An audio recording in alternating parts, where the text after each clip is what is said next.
Dignitas wins, Dignitas is in the lead, and now we're going to game number 4. Well, let's go to game number 4. I will tell you about an if that I do care about. If Fnatic can get a win here, we go to game 5. I'm down with that. Yes. But Dignitas has the battleground choice, as they'll go to Infernal Shrines. Fnatic will have the first pick. We'll see how this shakes out for our teams. And Infernal is the map where Fnatic has always, or so far, tried always to be a little bit creative. They're 0-3 on the map. Dignitas is 1-0, so I'm actually not sure what to expect from Fnatic here. It was a map where they experimented a little bit more than other teams, especially in the first few weeks, where we saw the Hammer composition that Team Liquid just simply outplayed by rotating around it and never really allowing them a fight. But Hammer is another hero that we could see in this series again. So very interested what Fnatic changes now heading into this game, if they have something up their sleeves that they can use. Because as we said before, if you have any drafts still up your sleeve where you feel, okay, this is something that we would like to hide, if possible, this is the moment where you have to bust it all out and just say, okay, this is really what matters right now. Let's make sure that we get that 5th map. You mentioned experimental, and one of the things that we saw from Fnatic on this battleground last time was the Nubarak pickup. And the idea was there. Find someone. Yeah, but I wouldn't call target. that experimental. Yeah, I feel like at Nubarak, though, remember, because he lost the armor changes, right? Like, he is actually squishier than ETC, it feels like. And Nubarak is 9-7 currently in HGC Europe. He's actually really, really good in, you have to play a different composition, a different style. Gotta blow things up. But he's actually performing very well compared to other tanks. Interesting, because for me, he just gets blown up so quickly. I mean, that ETC factor we were talking about on Volskaya Foundry, I feel like it's compounded. That's the takes. That's Rama Waller.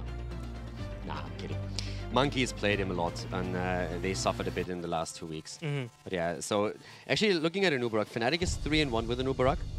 So that one Infernal Shrine game that you mentioned is actually the only time that they lost with him. And outside of that, we have most of the teams have like 1 or 2 games with him. And Dignitas has a 1-0, Liquid has a 1-0, Method has a 1-0, and then you look at Trick, they played him 6 times, never 3-3. So Nubarak is really in an okay spot right now, but it obviously demands a different composition for the team.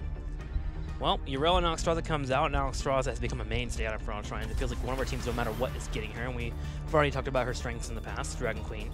Always allowing for you to dictate, okay, we want this shrine. Fnatic building into a hyper carry composition, though, already, as they have Leo, Deckard Cain, and Tass that are picked up. Should be picking up an assassin later. So we talk about Tracer, we talk about Hammer, we could see Reyna here in this spot. Vala, yes, is something you could play, but more unlikely given the other choices that you have right now. So those 3 heroes come to mind right away with what we're seeing now. Tracer gets banned. I wouldn't mind Hammer. If you have Leoric and you go for the Blunt Force gun and you get an Entomb and then get the gun through, that can do a lot of damage, and the double support really helps you as well. You have good zoning tools with Deckard Cain when the engage comes, but I kind of can't help myself and feel that Dignitas also expects exactly that pick. If we get Hammer, I want to make sure that there's no Murden available for Dignitas. I would ban that out if you want to go Hammer here. Making sure, 1, because he has a healthy health pool, and 2, because he can jump on that back line and be a nuisance with Yrel. They ban out Junkrat, though, as they want to stay away from some of that poke they might be seeing, which kind of makes me think they maybe want Raynor instead. I mean, they really like Jimmy. Yeah. In this series, they played him only once, but we've seen him consistently against Zealots. Even switching it up with pushing him onto Mena when Shrimpy had to play a different hero. But there's Jimmy. Reyna now played on the other side. 2nd time in the series that we are having Reyna played by Dignitas. Played him in the 1st game, which he lost. And Cursed Hollow. Mirrored in with that as well. That leaves us with potential Johanna pick. Could still be in an Nubarak, but I doubt that with the double support setup that they have. You see Garrosh here too. But they would be slacking pretty hard. Oh my gosh, they go into Maiev and a Nubarak. So full melee. Do you like this? No. Yeah. I'm not feeling it. Especially with the last pick. Okay, we have Yrel. I'm really torn with that right now. It's not what I expected. And Dignitas go for Sergeant Hammer. So you have a full melee setup going up against a hammer composition. Granted, it's a setup that can jump the backline, but still I'm intrigued. I mean, again, if you pull something out that worked for you, it's here. Yeah. That might be it. But definitely not what I expected. No. Tassadar, range damage.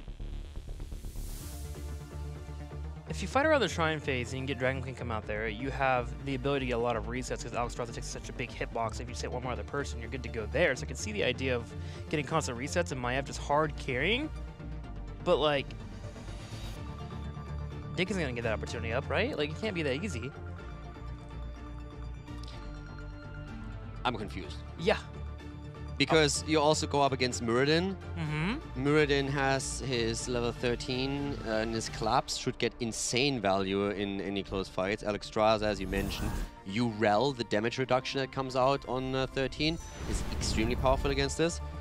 I'm ready to see how it works, but I am skeptical. Prove me wrong. Good luck, Fnatic. Game on, and Fnatic to the left with Breeze on an Uberak. We have Shrimpy on Maiev. Smexy on the other hand. On the heels, Deckard Kane for him with Last Hope on Leoric, the Spooky Ghost, and obviously Mene on Tassadar. On the right, and the red. JPL on Muradin, Poik on Raynor, Snitch on Hammer, Wubby on Urel, and Zelia on Alexstrasza. The more I think about this, the more I would have been like, I would have been less surprised if a Kerrigan came out, right? I'm very, very curious how this is going to work out. I mean, there is a game plan behind it. I just don't see it right now. I feel we have a lot of tools on the side of Dignitas that are very powerful against a full melee composition. Especially with the way that Urel can dictate space that she jumps in. And also Muradin has a lot of those tools available with his own claps that are going to give them a lot of value later on. But this is the do-or-die game, and Fnatic wouldn't bust out that composition if they don't believe in it. It's definitely something that Dignitas didn't see coming either, but they reacted with that hammer on the last pick. Heavy auto attacks through Raynor and through Hammer. Now, if Dignitas makes some errors and gets caught, 2 or 3 people into a tether, they get pulled in. Later on, with Archon online and Tomb being set up, potentially a Warden's Cage here, you can put out a lot of area effect damage, right? I mean, I also find it a little bit insulting that you say they don't have range damage. They have Tassadar, okay? That is my bad. You're right. And again, I'm sorry. His auto attacks are hitting really hard. Yeah, that Tickle Beam. The Tickle Beam, exactly. No, I mean, once you have Archon, you can definitely get a lot of damage out with him. So that will work, but I can't wait for the Shrine phase, to be honest. I really want to see how Fnatic meshes up into these fights, or if they are trying to play around. The one thing for me is, if they wanted to play around the opponent, right, and not really focus too much on team fights, but approach it a different way, I would have expected a Haka pick to come out. Just simply because you have the added global that you can also use to their advantage, but they didn't go for that. So a lot of this is going to be around dive, with Breeze and Maiev going in for heavy dive there, and then they need to try and poke them down slowly and steadily. So I assume that part of this composition is really designed to punish Alexstrasza as well. And we're going to find out if that works for Fnatic, or if Dignitas is just having none of it and shuts them down easily. This is a 2-1 lead for Dig already. So if they take it here, series is over, and Fnatic might have taken the map, which in itself is already impressive against Dignitas. But of course, the idea was to get a lot more out of this series. Well, the Shrine phase will be spawning soon. It'll be to the very top. We already have our night camps being grabbed for both of our teams. All the camps on the south have been cleaned up by both of them. Fnatic focused those actually on the left and bottom side. Dignitas was not even overstepping. They allowed for them to have those mercenary camps. They don't want to do too much until they get their important talents in. Those talents are already coming online for Hammer in particular. Level 4 coming in. That Siege Tactics, getting unstoppable, will help them with the Tether coming in. Also, the potential slows and a knockup coming in. Mm-hmm. And for Raynor, no Behemoth Armor, instead the Fight or Flight. We talked about the talent already excessively in the previous series. Aggression here against JPL. Does not quite get locked down, but they are able to maybe get that kill if Breeze is able to go deep. Oh, the heal from Alexstrasza couldn't have been timed more perfectly. I feel this is really what stands out on Dignitas' side for me in this series. No matter the map that we've watched, the insane close escapes that we saw from them were crazy, but I don't think Wubby can escape this time. That's a combo we were looking for. Gets the tether, pulls in 3, and Urel will be taken out. Yeah, and Muradin by all rights should also be dead, but he somehow got away. JPL won the top lane here with Raynor and Alexstrasza. Now, something to note is that Dignitas actually only had 4 up here in the top lane, as they have elected to allow Sergeant Hammer to go full Paletta. Just sit in the bottom lane and split push all day. Go full what? Full Paletta. He's a one-trick in Hero League that will do this all day in your games. Hey, he will take a 4 if you let him. Pleasure. Well, that's going to be potentially a punish here in the top lane. Yeah. They'll take out the fort. I mean, Fnatic's dive is really strong, and that's what allows them to get the first Punisher here. I'm just still very impressed how well Dignitas played around the first attempt of Fnatic to get a kill against Muradin and how they saved JPL, because I think that has been the theme for me on Sky Temple in nearly every game before that. Big dive with the Punisher, and that's the kill against Muradin. That's the beauty when you have this many dive heroes. You can always follow up on the Punisher stun, even if the gate is still in play. Great play here by Fnatic, and they're looking for it again. Punisher goes in, the follow-up is there, but this time we have the heal. Poik able to survive there. But I think that's the element that we were missing out on draft. Hang on, though, as Zillion's trying to answer back while we might be able to jump in. I was accounting for the Punisher to be won by Team Dignitas, with Alexstrasza, Sergeant Hammer set up a decent amount of control. But if Fnatic, if they're able to take these Punishers and push with them, you can follow up on those jump stuns easily, and we saw Muradin just get deleted. Muradin got deleted for sure, but I don't think they can really set their hopes on winning every single Punisher here. So far, they've done well. I think this is really just about getting the dive in and isolating these kills. And they're trying that again. They push aggressively with that. It's a 4-man roaming death squad that we're seeing here. The problem is, if you dive like this and you don't get the kill, you're getting chased down. And that's what nearly happened to them already. Now they want to go for Poik, and Poik survives because Wooby controls the space. As we said before, he can create that space, and that's what he does here. Last Hope should be able to move away from this one, takes the potion as well. And Dignitas, they keep Raynor alive. I love the aggression, but it's also something, they are forced into it. You can't play a slow game with this, you have to find the kills. If you don't find the kills, you will fall with this comp. Well, for now, they do have a decent experience lead, and that experience lead continues to climb as they soak that middle and bottom wave. They move towards that level 10. Now, I give them something as well. Once that they have the level 10, Cocoon alone, with the way that they are diving into these backlines, should make it a lot easier for them to at least isolate one hero here. Yep. Drop it on Urel, who's been giving armor to the target's been jumped on. That'll be a nice cleanup for them. Alexstrasza could also be a solid option to drop the web on. Dignitas now playing safe as they work on level 10. Fnatic finds it first. And with that web coming online, as you mentioned, we also have the Warden's Cage coming in. Stay a while, listen, a lot of control, and Tomb and Archon as expected. Dignitas needs half a level, and Wooby is moving out at the top lane because Fnatic just showed at the bottom.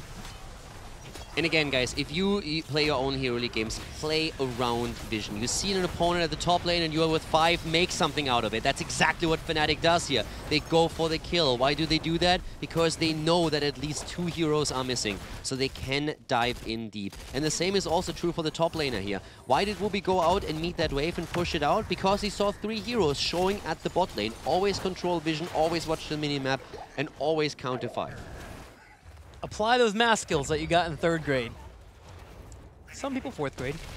You learned how to count to 5 in 4th grade. I sure did, man. Good times. I learned how to sleep in kindergarten. That explains a lot. I learned recess in 1st grade. 2nd grade, I learned what lunchtime is. In 3rd grade, we went to the basics of math. All right, fantastic. America. And the basics that we are seeing here from Fnatic is just get kills, kills, kills, kills, kills. They found 3 so far. We're hoping for a few more. Breeze needs to be super. He's got to get blown away here. Boom. And that's just why you don't face check bushes. Without a team behind you. Not even as an Uberak. Great trap by Dignitas. I'm really liking this. It was a great setup. Breeze thought he was safe. He did not counter 5 in this case. Moves into the bush, and then he gets, first of all, pushed around. He gets stunned, and he had no chance whatsoever to use his escape. And that is Dignitas claiming a Punisher just off that one kill, that one trap that they just set up. But with the death of a Nubarak, they did count 5 in the bottom lane, so Fnatic says, okay, 5 in the bottom, we'll take the 4 in the top right corner, we're not going this shine anyways. And they're pushing in the night camp. They intend to get more too, as they open up this keep turret, opening up the gate wall. Only Urel, Alex, and Raynor to come back and defend. Muradin should be leaving soon, deciding whether or not they want to commit to that. No Punisher though. Dignitas has not taken it yet. They're delaying it.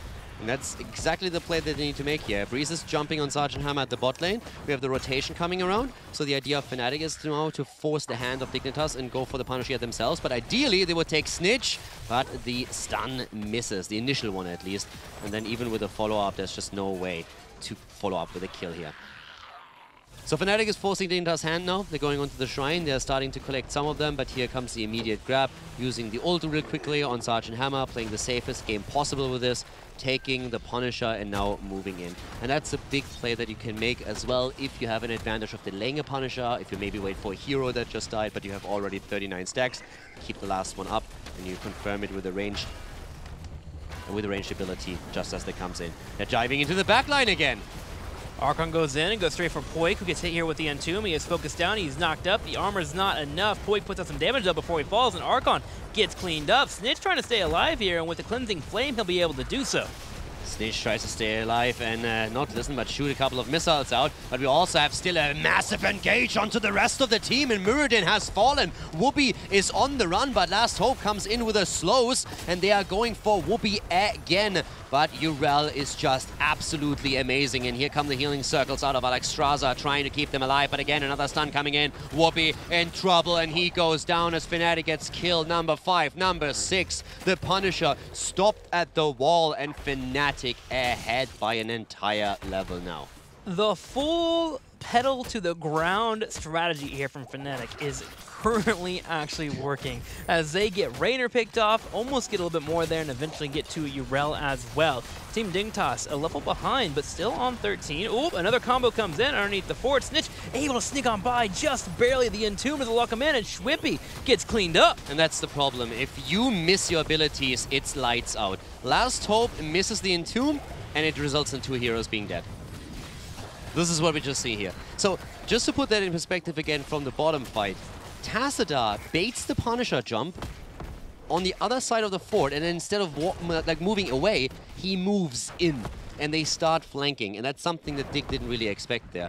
But you just saw in that last engage what the problem with this composition is. If you have everything synced up really well and you get those kills, it's fantastic. The problem is, if the kill on the target is not secured, you are all of a sudden completely exposed, you have very little tools to escape, and you will be taken apart. And that's what happened there. Last Hope missed the Entomb. That's why Hammer got away. Could turn around, dish the damage in again, and Fnatic lost 2 heroes. Now they're still ahead. Yeah. And they can still get these kills. But you need to confirm that. It's one of those really weird moments where a lot of this composition is based around momentum. It was the first major mistake here in this matchup right now. Yeah. And if they have one more, that's when it will hurt. But at least they're getting to level 16. All they have to do is regroup and not lose too much more, and they didn't.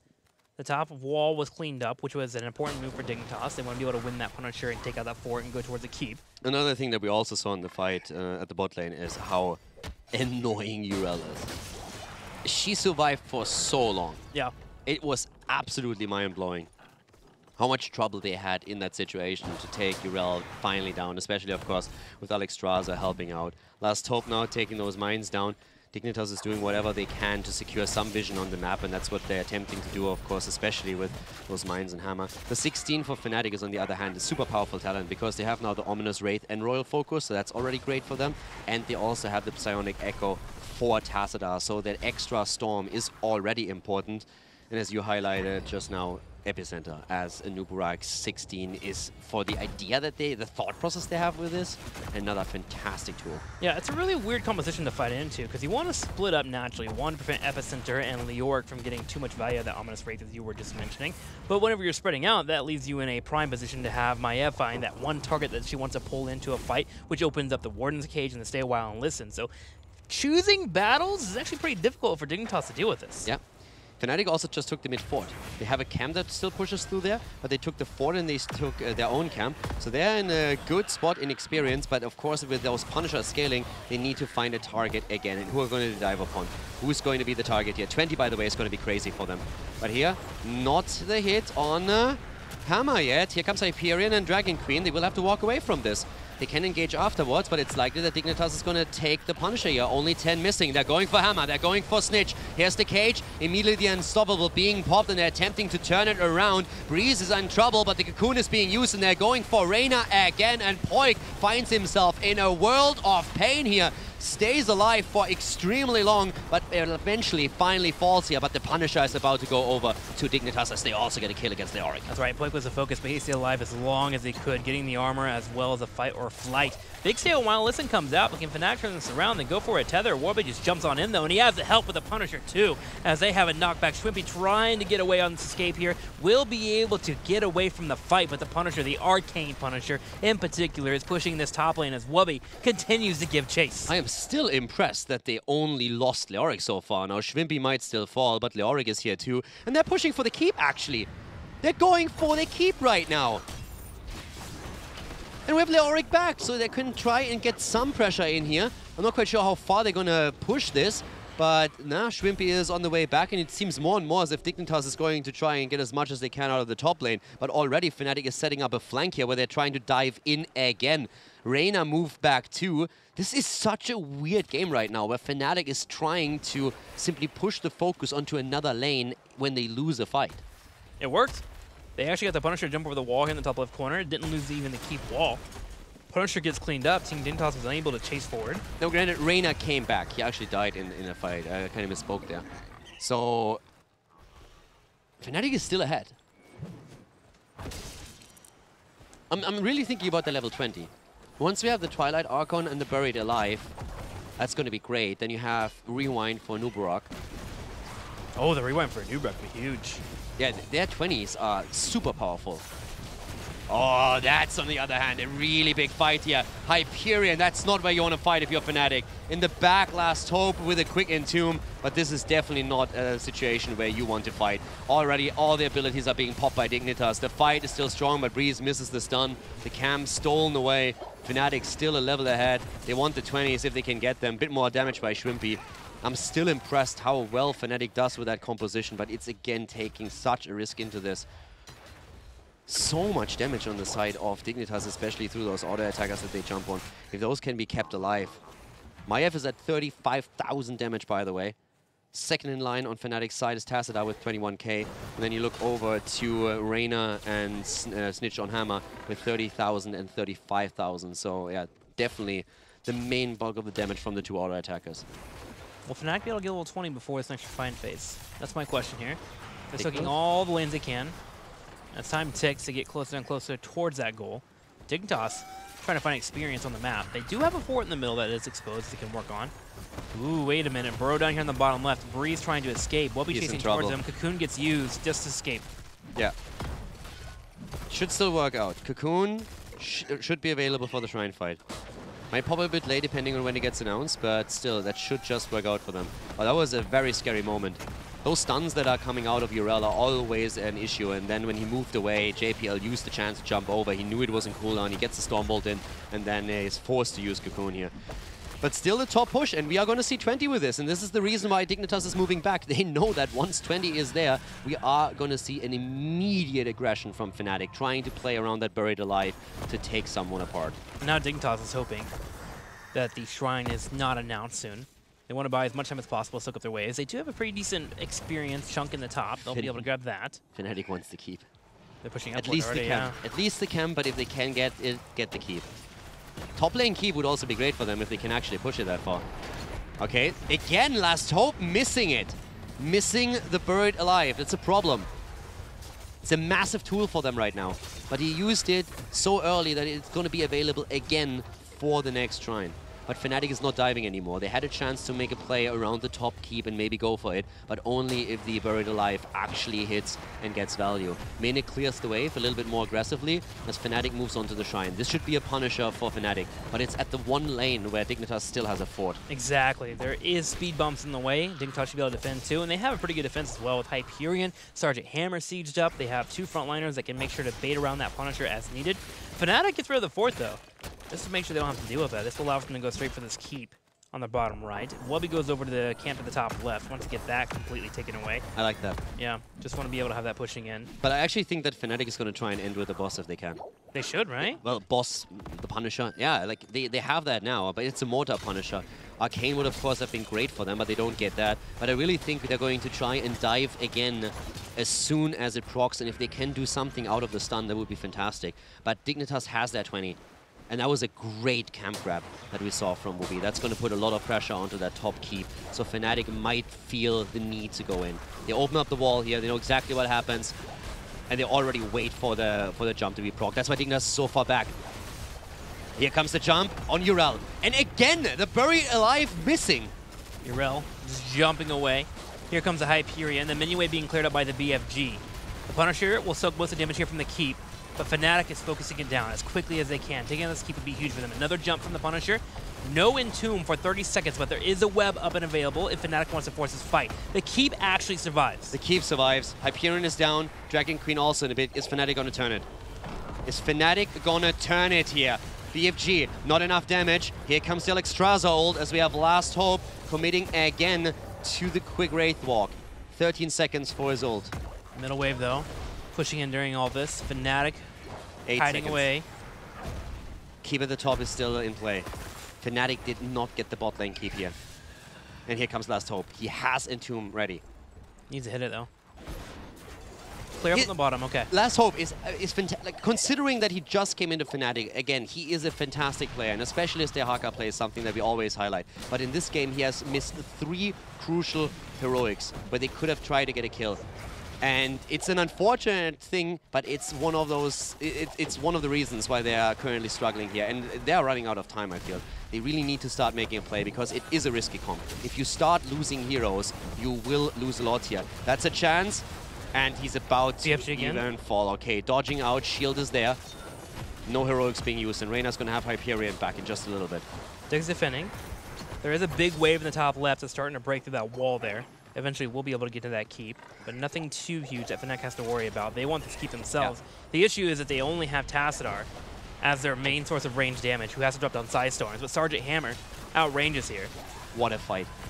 What a fight. Last Hope dodging around there, thinking about moving in, and the Deckard the entire time bringing out the potions here, healing them all up. They are pushing in with the next minion wave. They always wait for a minion wave and then they go in. And again, the side storms are actually taking down the hit points of the keep eventually. If this continues, if they keep it up, they're going to take that keep. It's going to take a while, but yeah, they're getting there. It's not going to take that much. 2 more attacks with Psystorm and you're through. It's all you need here. And that Dignitas knows that. That's why they're engaging right now. They're saying, guys, we lose that in the long run. We need to make a decision. At some point, we need to go in here. JPL might be the target. Here comes again, he misses it. JPL steps forward, drops down the hammers, and Raynor goes in. It's go time. Hyperion being popped. Swimpy is the focus. Smex in the back line. Goes for the stay a while, listen, but JPL's on top of him. He has to eat the potions themselves. Poik stays alive as Team Dignitas is able to take out 2. They take out 2, and now Tassadar is trying to at least get the keep. He's trying to take the keep and stay alive long enough. But there is the kill. The keep is still in play, and this could very well be the end. Breeze is also trapped now. Staggered deaths here everywhere. Fnatic down 4. Dignitas 9 kills against 7.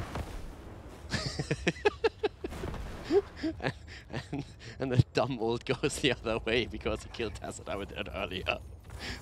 It's a high-level play, trying to catch Leo as he respawns. And now Wubby moves in and goes straight for the keep, and Team Dignitas can make a play for the core. Last Hope will be back here in a second with Leoric. Gonna have Swimpy here too. Entomb will be up. If they can blow up a target, that'd be really nice for them. Ooh, Azalea making sure they can go straight for the core, even pops the dragon. There's absolutely no way here. Yeah, I don't see how. With Snitch on Hammer, Dignitas is going to try and clean this one out. 7 kills against 9. Here comes the Hyperion. They're going for it, and this is going to be the end. Maiev goes down. We have Leoric also about to fall. Not even. It's just the core that they are focusing on, and they have the damage that they need. This is going to be Dignitas with the victory here. Dignitas will take the series 3-1. But Fnatic with a exciting composition for the last game there on Infernal Shrines. Almost making it work, having really good aggression, especially on that first Punisher being grabbed, following it up and just being completely coordinated. But you saw one mistake really hurt them in the middle of the map there, slowed down the tempo that they had achieved, and Dignitas was able to slow down the game enough to eventually get to a point where they can get some kills. I don't even agree with that. I really think in the end, and I don't want to be harsh on him really by any means, but that was Last Hope blowing it 4 times with the ult and 2 times with Buried Alive. Yeah. If any of these Buried Alives connects, it maybe doesn't guarantee the kill, but it's nearly a kill for sure. But if you don't connect, the problem is you want to get the silence in. If that silence is in, then Muradin or Urel, no matter who you get, don't have their defensive tools available to them, and you can burst them down quickly. And this is what the entire composition was about. Dive deep, get the kill, and take around that. And you can miss a few entombs. He missed 4 in a row, and 2 of those were not entombs, but they were Buried Lives with silence. The 2 previously were before 20. So it's not only on him, but it were crucial fights. And you have to be honest, we praised him for his Deckard play, for his Dehaka play. We praised him also for a lot of the Blaze plays that he made. And normally on the rest of the game that he played there on Leoric was also absolutely fine. And he made all the right moves. But the last few Entombs that lost Fnatic that game. And they had way more of an impact with the composition that I expected them to have. Sure. It was very fun to watch as well. But Dignitas played extremely safe. And then they didn't lose anyone to the Entomb attempts, and that's all that they needed. And once the first kill comes in, as we said, it's a risky composition. Once you lose the first hero, you try to run, but they're going to chase you down with it. Well, some missing Tombs may have cost the game there, but Dignitas was able to get the victory when it's all said and done. A 3-1 over to them. We actually have Snitch here to talk about the entire series. Snitch, congratulations on your victory once again. I'm going to come out with a hard-hitting question. What happened in the first game, man? That boss throw was, it was interesting. Yeah, I mean, I think we played a very solid game 1, actually, up to that point. I think we out-rotated them pretty solidly in the early game, and we had a good lead. We just kind of went for a call that I guess was a bit risky, but it's one of those things where the execution goes slightly smoother. The game is ours pretty much from that position, so I think it was kind of fine what we did. It just didn't work out the way we wanted it to, and then obviously Fnatic are a very good team. When you give them a position like that, especially with Hanzo, it was very easy for them to just control the map from that point on and win the game. So I think they played very well game 1 in closing it out, but it was kind of our mistake. My bad. It's like a slight audio delay. I just want to ask you, was it more of a, okay, we got this, you guys can spread out a little bit because we saw Urel go to the top, Murden push back to the middle. Did you guys think that there was no chance of an evade coming your way? Was it just literally just a little bit of vision being missed there? Or do you think it was just Fnatic just sniffing it out at the perfect time? I think it was really a perfect time thing. I think for a long time we were concerned they'd work it out, and then it felt like they didn't work it out at all. So then it was like we thought we had enough time, and then I think it was literally like 5% of the boss or something when Diablo gets there, and then even then, like if we play the fight a bit better, I think they only get 10 because they get the cap or something. Like if we just play it a little bit better, I think we still could have ended up winning the fight and the boss, but just because of the way it worked out. Especially with the Junkrat mine, I think was a big part of it. Yeah. Through Urel to like literally another map. I think he was on Sky Temple or something by the end of it. So yeah, I think if the Junkrat mine and everything got a little bit better, it would have been fine. But yeah, they played really well after that. So yeah, hands to them for playing a good game. Awesome. Well, over to Caldor. Great game by you guys today, but I have one question immediately. Sky Temple, what went through your head when you used the jump into a Valera? I mean, it's the classic Shrimpy, you know? The whole game, I'm thinking, you know, he's going to be here, he's going to be here. And then it's just like that one time where I jump, and then he's like literally just arrives there as I get there. And I think I'm ahead of him, and then he's actually just arriving. It was super unlucky. I think we were just concerned about the boss. But JPL got like a giant garage queue, and it was all good. So I think it was a good play, really. From our perspective, it was actually insanely funny because they set this trap up for you like 10 seconds ago already with Malthael around the corner, and we're like, they're waiting for the rotation, and then you jumped right on top of the Car horn goes off and just death sound. I was actually surprised that you died because at that point they must have been so surprised where you all of a sudden came from. Yeah, that was my play. You know, I was going for the trait value, so we knew they were there. Obviously, Clever. We were just I was trying to land head on like bullseye, explode, drop all the bombs, free team fight. But I was a little bit off. Let's talk about the Sky Temple game a bit, because what I found extremely impressive by you guys is how well you handled the pressure. They were obviously trying to go for these blow-up fights against you with Valera. They had Malthael in that mix as well. And especially around JPL, he played so well, saving you guys and also creating opportunities with his throws to make sure that Wooby was always able to catch up there. What was the game plan when you saw the draft? What was the strategy to make sure that you don't lose against this aggressive setup? Yeah, I mean, we've seen them play this comp a few times now, whether it's in practice or I think they pulled out like similar styles in the HGC. So we're pretty familiar with the way they wanted to play it. So our communication was just very much always, keeping in mind about Valera. If we see Valera, everybody like kind of relaxes where she's not, and then it gives us a little bit more space. So it's basically just about constantly trying to keep eyes on Valera or guessing where he's going to be, because a lot of their traps are kind of, because of the way the map is, obviously they have to trap the same areas to try and get value. So aside from the one time that I died, I think we were really good with pointing out where he could be at all times and just keeping our communication flowing a lot as to where they could trap. When we're talking about the last map, when the draft came in, at first we were really a bit surprised what they were trying to do with that heavy melee setup. Have you, obviously, then turn out they were just heavily committing to dives, really risky when you guys are not falling to it and are able to keep the target alive and turn it around. But did you guys see the draft already before? Did you know what they were doing once that you saw it shaping up in front of you? Or were you at the beginning a bit surprised by how aggressive they played it? We hadn't really seen anything like it before, but it kind of makes sense. I think the general playstyle people are playing into the Reyna right now is this kind of heavy dive style with Maiev and Zeratul, like these sort of picks. Like I think Maiev has a very good matchup into Reyna most of the time, so they were basically just going for this idea of, if we will get on Reyna, we'll kill him. Mm-hmm. I think the Hammer was a pretty good pick from us because it helps us establish kind of like an area where it's hard for them to get into. But they still played really, really well. They were even more aggressive than I think we expected. Like they did a dive on me once that I had no idea that would be coming and stuff like that. They were playing really, really, really well. But I think, as the game gets later and later, they get more and more pressured to find this big kill. And if they don't find it, they just fall apart, which is kind of what ended up happening. How scared were you towards the end, not you particular, but your team? Because we were talking a lot about Last Hope having a bit of trouble connecting with those buried alives. But for you guys, it seemed to be very difficult since they siege up on your keep. And if Tacita gets close again, you're going to lose the keep very likely thanks to the Psystorms. So you have to push out. But you also know that Leoric is looking for that buried alive. So how were you trying to handle that situation to make sure you don't lose the keep, but also don't extend too much where you make it too easy for them to get a quick kill?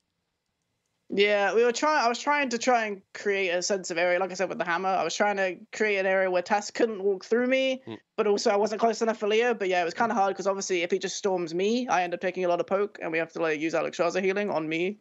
So it was kind of a hard situation, but eventually, I think we were waiting for BFG a lot as well because we'd already used it, and even though the orbital kept flying through, we were waiting till I could actually use it again properly. So we were just kind of waiting for a moment where we felt like we could just take it because their comp didn't really deal well with us as soon as they didn't have the in-tune pressure. So if we forced enough or played in a way that would kind of make them whiff it, or they had to go for a risky one, which I felt happened a few times. I think maybe the first one from the brush he probably should have hit, but the other two, it was kind of them going as far as they could to try and reach them, and we would just narrowly sidestep.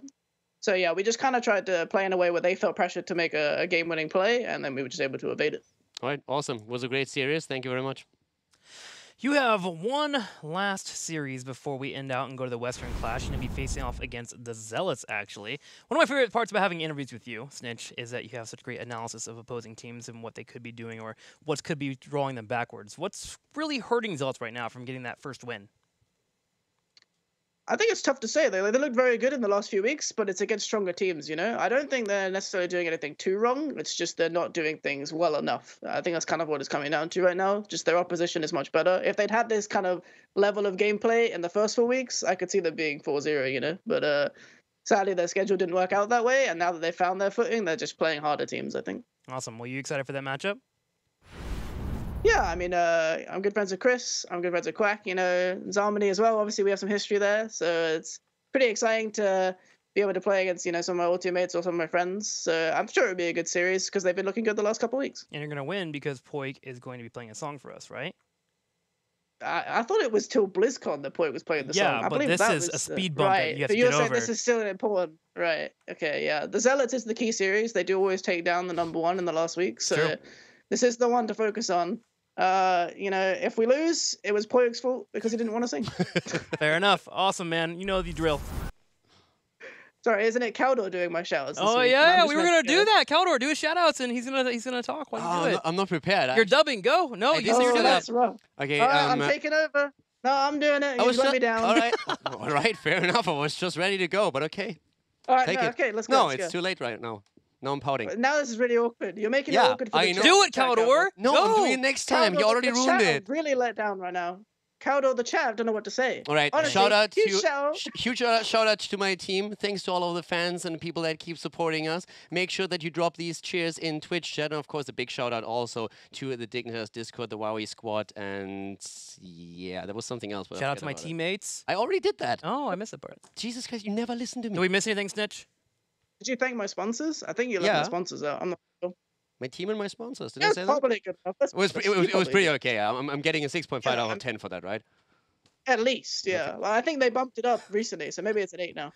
Perfect shout-outs there from Snitch, as always. A big victory for them. Congratulations to Dignitas as they get a 3-1 victory over Fnatic. They have one more series left here, but as they continue to be undefeated, the hopes and dreams of Poit singing a song to us continues to stay alive. Yeah. I got caught off guard.